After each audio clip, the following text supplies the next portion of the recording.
Hello, I'm Michael Kopinski, the Director of Research at Noble Capital Markets. This program is about a specialty construction company that is a domestic GDP play, specifically in the high growth market of Texas, and also globally, given its interest in marine infrastructure. We'll be featuring the management of Orion Group Holdings. The stock symbol is ORN. The company has a market cap of about 84 million. In this program, we'd like to uncover questions like, what makes this company uniquely positioned to benefit from a rebounding economy? The company was deemed as an essential business during COVID-19 crisis, but what will happen post-COVID? We're fortunate at Noble to have an expert transportation and logistics analyst, Poe Fratt, a best on the street all-star analyst surveyed by the Wall Street Journal. He will interview Mark Stauffer, the CEO, and Robert Tabb, the CFO of Orion. Before I turn it over to Poe, I encourage you to stick around for closing comments when Poe and I will discuss the key takeaways from this interview. Please enjoy the program. Great. Good morning. Thanks to Mark and Robert for joining us this morning. I wanted to start off with a question about, if you could just give us a short overview of the different types of work that Orion performs. Yeah, so we operate in two segments. So we operate in the marine construction segment and the commercial concrete segment. So in our marine business, we're performing marine construction in ports or near shore facilities, a variety of different type of work for various customers in the government sector and also in the private sector. And along with that, we also provide dredging services, typically connected with construction work we're doing, but oftentimes, like for the Corps of Engineers, standalone dredging work. In our commercial concrete construction business, we perform work in the light commercial construction and then also in structural. So light commercial, things like distribution warehouses, retail centers, school buildings, football stadiums, things like that. And in the structural side of that business, we do high-rise towers. So, we're currently working on a couple of high-rise towers. One in Austin's a 45-story residential tower, as an example, and we've got another one we just announced in Houston for a mixed-use tower. So that's kind of a quick overview of what we do. Great. How would you describe how you analyze your bids and how you draft your bids? And then talk about whether there are any standard terms across your end markets.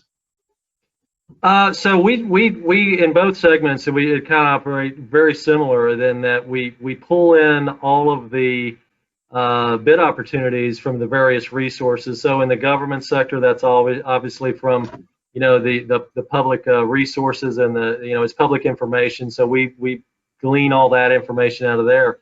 In the private sector, it's business development, it's relationship driven. So we keep an eye on things that are going on also, just to make sure that we're not missing anything. And we pull all that in, take it into our system. We have a process we go through to determine what type of which projects we're going to bid on, because in any given opportunity, at any given point in time, we have multiple different opportunities potentially to bid on. So we bid on, we'll try to select those that we think are going to make the best opportunity for us to meet our plan. We go through a process in how we put the estimate together. We look at the risks around that, and we identify those risks. We quantify them and determine what contingency we should have in the project for that. And so we go through that process, and it's pretty similar in both divisions. We have levels of authority. So again, the bigger the project is, the higher up the level of authority for approval of that needs to go through. So we have a kind of a rigorous bid review process at various levels, and again, depending on the size, that'll determine how far up it goes, even up to my level. If it gets beyond a certain size, I'll be involved in it and determining whether or not we approve it or we alter it before approval. Okay. And once each project is awarded, how do you manage the project, and what controls do you put in place, to manage risk and avoid any potential surprises? Yeah, so I'll start and I'll let Robert kind of touch on this as well. So It's managed basically at the PMT level. The project management team manages it. So we do a handoff meeting. So we transfer the estimate of how we estimated it over to the project management team. Similar to the levels of authority. Again, if there's any changes that go on, there's approval processes that need to be gone through. So change management is a big focus of ours, and we're constantly looking to improve on that whole process. But then we go through a process, and I'll let Robert touch on this, at month end with our project controls group to do sort of a status review, a check, and make sure, if we're off track, why we're off track, how do we get it on track? Robert, you want to? Yeah, I like to look at it in kind of two buckets. We have weekly production reports that we look at to ensure that production is meeting the budget or the plan. And then, as Mark alluded to, we look at each project on a monthly basis, and we have a project check-in meeting where the PMT staff comes in and sits down with management and walks through any issues that might arise on the project. If you look at the kind of history of Orion, people ask questions about the bid, and I understand, it's a hard bid environment. But where we've had issues on projects, it wasn't because we bid it incorrectly. It's been around the change management. So we put in a lot of controls to, ensure that projects are being executed the way that they were estimated, in the way that we plan the project to be executed. So a lot of controls on that. So Mark alluded to the levels of authority to approve a project at the bid stage. If there's a change in project execution, that goes to another level of delegation of authority. That's how we ensure that change management is met. And we bring everybody in from the organization, the operations teams, the accounting folks, and the legal folks, to make sure that we're looking at it from an accounting standpoint, from a legal standpoint, and from an operations standpoint. Great, thank you. Has COVID-19 changed anything for Orion? Have any of your end markets been impacted? And then have you implemented any operational changes like personnel management? Yeah, so we've had minor disruptions as a result of COVID-19 to this point. I think we've gotten through the, kind of this last couple of months incredibly well. We're fortunate to be in an essential business. So with all of these stay-at-home orders or shelter-in-place orders, we've continued to work because, we are an essential business, and so we've continued to work on our projects throughout this past couple of months. We've, of course, made a number of different changes. Early on in this, I stood up a COVID-19 task force. We meet weekly, and if not more often if needed, but at least weekly. We've instituted a number of things on the project sites. Of course, our top priority is the health and safety of our employees. We've instituted, we have social distancing on the job sites. We increased our wash stations, made sure we had plenty of hand sanitizer on there, just really reiterated and continued on kind of, quite frankly, what we do every winter with flu season. We do a lot of these things anyway. So we just kind of kept on with that and just enhanced it. We've instituted pre-shift temperature checks. We've distributed face coverings, kind of bandanas, and in other areas, in other cases, face shields. We try to social distance. We do social distance. There's sometimes where we're performing a task that maybe the teams have to be a little bit closer together. So that's where the face coverings and the face shields come into place.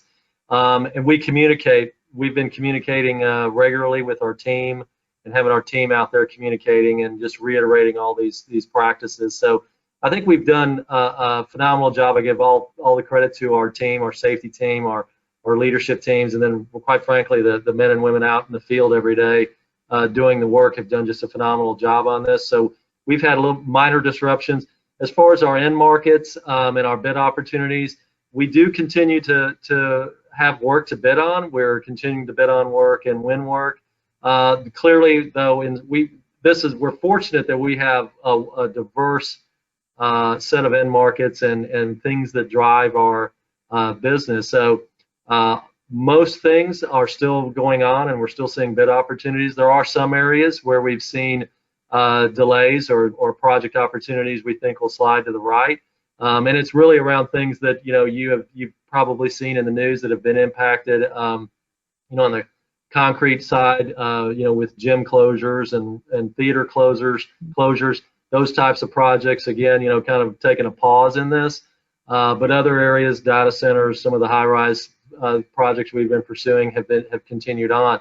In the marine side, again, a lot of things have continued on, particularly in the government sector, but clearly like things that we may have been pursuing in the cruise line of end market, we've seen stuff be delayed or pushed to the right in terms of bid opportunities. So, but hopefully with the economy opening back up, we'll quickly see those things come back out. But our focus right now is to target our efforts around the work that is coming out in the end markets that are still putting work out, and so that's where our focus is. Okay. You sort of touched on it, that some of the reasons, that you just cited might have been why you pulled your EBITDA guidance when you reported the first quarter operating results at the end of April. Do you still see the same kind of uncertainty that you saw back then? Texas has opened up since then. Other states have started to open up a little bit more. Can you just talk about the uncertainty as we look at it now versus a month ago? Yeah, I think it's improving versus a month ago. Again, a couple of months ago, it was like we had no idea what was going to happen, whether we were going to be able to work, would we be an essential business, things like that. I think we know what we know now, and we know the opportunities we see and what we're able to go after and bid on and win. So that's a positive. We pulled the guidance just really out of an abundance of caution, not knowing what if we would see, things in the future where we would see, impacts to awards in future periods. I think every day that goes by, we're getting a clearer and clearer picture. Clearly, the jobs report that came out this morning was a real positive sign, I think, and hopefully that leads to more macro, economic activity that bodes well for us and quite frankly, everybody. So the more we can see things like that, I think we'll get more, confidence in the clarity of what we're seeing out there. But that's really why, again, we just pulled it out of an abundance of caution around the uncertainty. But again, every day that goes by, I think today we have a much clearer picture than we did a month ago. Hopefully a month from now, it'll be even more improved than we're seeing today as things open back up. And so we're hoping that activity just continues on, and then we'll have a better sense for that. And once we get a better sense for that, then we can provide updates. Okay, great. You sort of covered the current bidding activity as it pertains to your construction, and especially some of the more retail-oriented projects that you're looking at. But can you comment on the second half of the year as far as just the outlook for bidding activity? And then, would you also comment on whether you think that the recovery in oil prices has helped the outlook? Yeah, I think I'll take the last part first. I think the recovery in oil prices is definitely another positive data point. I think that it's indicative of the expectation around economic activity. So again, I think the more we see the opening, the more we see an increase in economic activity. We're already starting to see more driving as an example. So gasoline usage is going up. So the more that happens, that's a positive sign, and the more confidence I think everybody has in the economic activity, and then we'll in turn continue to see projects. So I think for the back half of the year, again, we have a lot of end markets that projects are still moving. Bid activity is still occurring, and we expect that to continue in the back half of the year. There's other areas where I think in some of our markets that I mentioned earlier as an example, it's still kind of a wait and see how quickly do things come back and people feel comfortable around starting that next project. So that's what we're looking for. So we are looking, again, jobs report today was a positive data point for us. We watch the oil prices as well, because that'll be, again, even though we are currently seeing bid opportunities in the energy sector, the more we see the strengthening of that support for oil prices driven by economic activity, then the more that's going to drive increased opportunities for bidding. And so that's what we're looking to see as we get into the second half of the year. Yeah, when we look at the first quarter, cash flow, was pretty strong, but you commented about improving your liquidity position. Can you talk about any progress there? And then also, how do you think about Orion's cash flow generating capacity? Yeah, I'll take that one, Paul. Yeah, first quarter free cash flow was impressive. It was 15.3 million, and our balance sheet is as strong as it's been in quite a while. Leverage ratio at sub 2 at 1.75 times, and we've made tremendous progress at delevering out. As far as the steps that we're going to take to improve liquidity, I look at it in kind of two buckets. First, we'll continue to work with our banks to provide some additional liquidity and expand on our revolver. The second bucket, I'll point back to our real estate strategy. We have some surplus real estate through acquisitions that we've acquired that we're going to be looking to liquidate.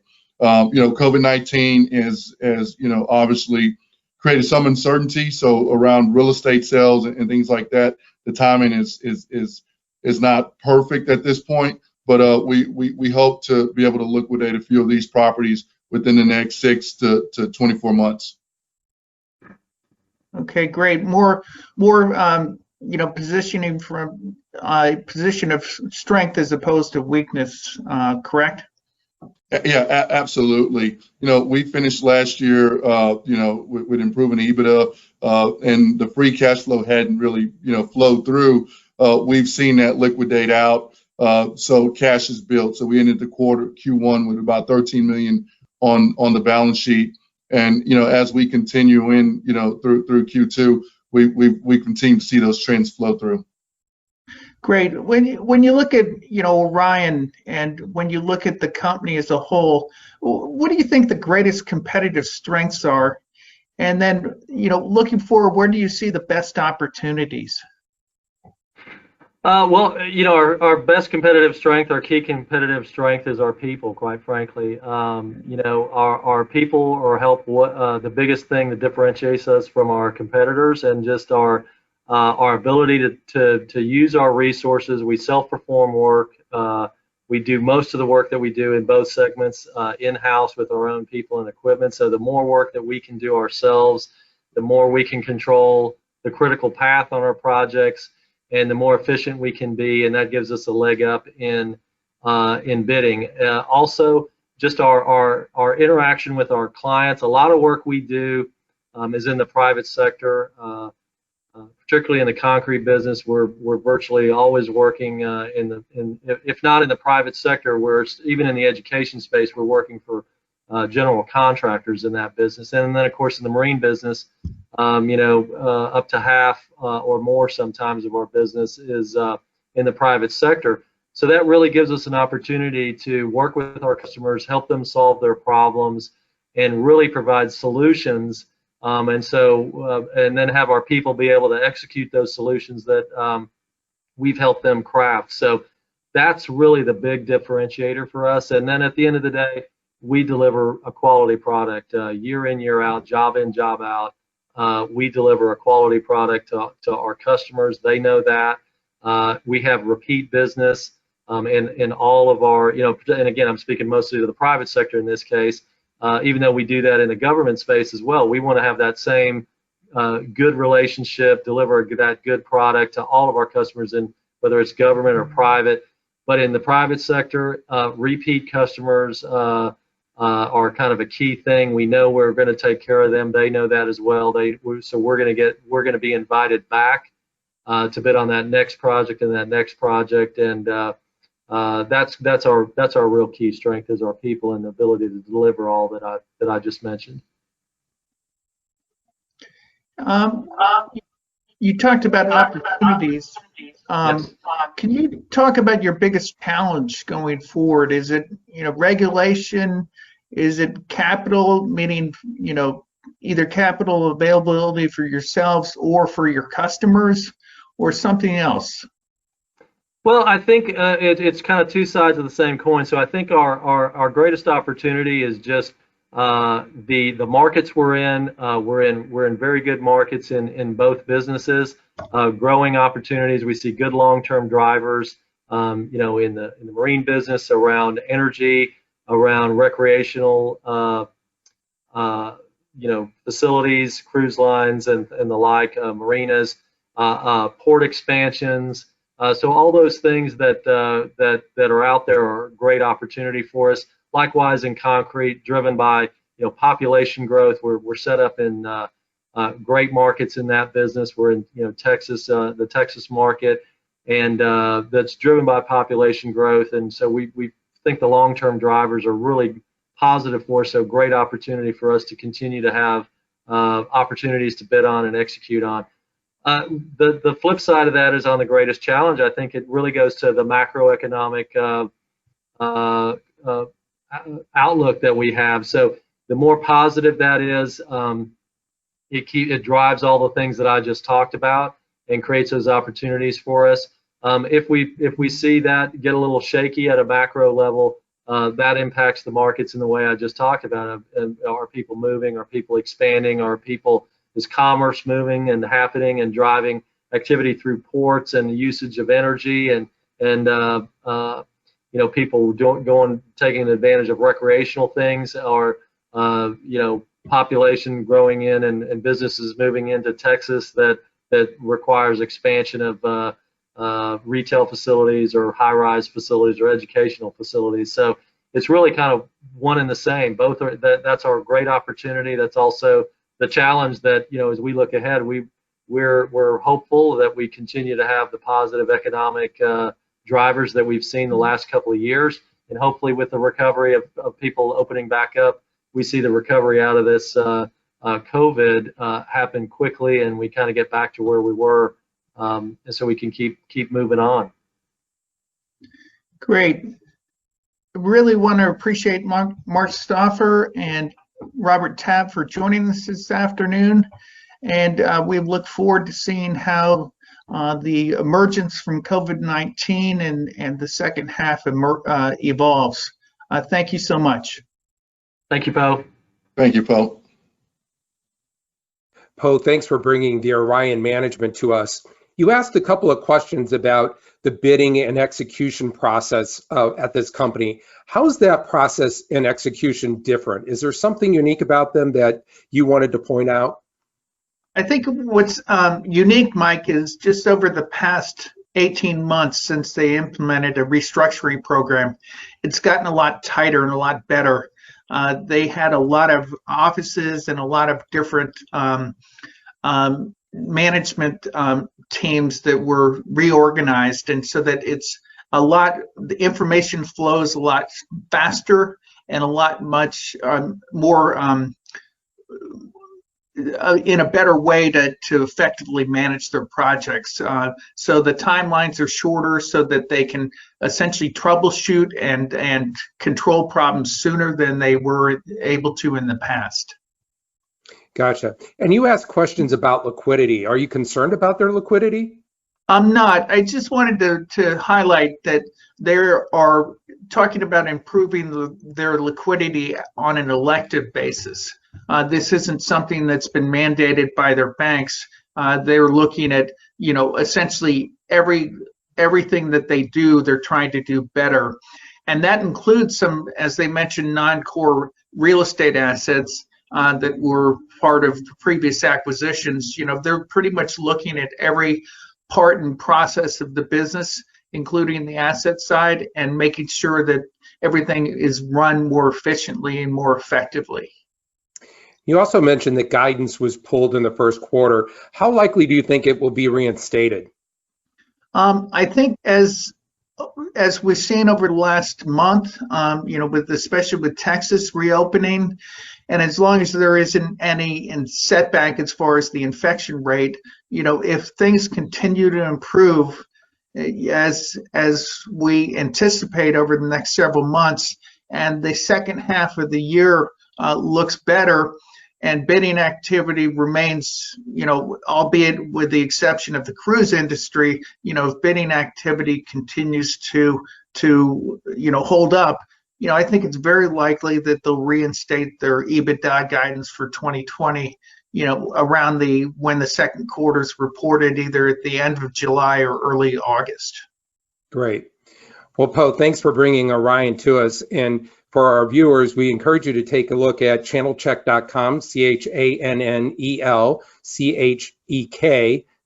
Check is spelled CHEK.com, for more information on Orion, as well as research by Poe Fratt. Thank you. Thank you, Mike.